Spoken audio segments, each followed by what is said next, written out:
Sa pangangaral, wag na wag kang mangangaral dahil mayroon kang pinatatamaan.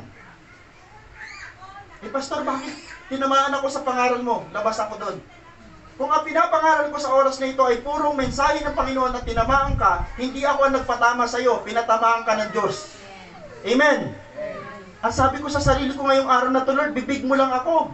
At kung ano yung sasabihin ng Diyos, sige, gamitin mo ang bibig ko, kahit may magalit. Alam niyo mo, ang daming pinatay na propeta sa Biblia kasi ginawa sila ng Panginoon na bibig. Sabi ng Panginoon kay Nathan, Nathan, pumunta ka kay David, ikaw ang magiging bibig ko, ikaw ang magiging mouthpiece ko. Sabihin mo kay David, mamamatay ang anak niya. Pupunta ka sa hari, yung hari na may kakayanan papugutan ka ng ulo, yung hari na may kakayanan ho, automatic ipapatay ka on the spot. Pero sabi ni Nathan, sige po.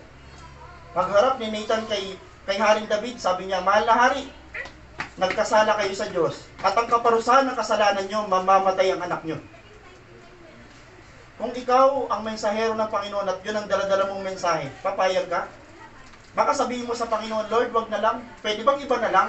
Hindi po. Pag ikaw ang inuutusan ng Panginoon, kahit maka-open, kahit makasakit, kahit may magalit, ituloy mo. Kasi mensahero ka ng Panginoon. Amen. Mensahero tayo ng Panginoon. Sabi sa mga disipulo ng mga Pariseyo, mga Saduseyo, huwag na kayong mangangaral patungkol kay Jesus na yan. Sabi ng mga disipulo, kayo na magsabi kung alin ang tama, ang sumunod sa inyo na tao o sumunod sa Diyos na nagsabing ipangaral ng kanyang anak. Alam nyo ho, pinalatigo yung mga disipulo, pinakulong, pinalatigo, pinagbantaan, pero alam nyo mga disipulo, sabi nila, wala kaming magagawa. Wala kaming magagawa kundi sumunod sa Diyos kahit pa ikamatay nila. Yung mga disipulo kaya sila pinatay dahil nangaral sila ng totoo.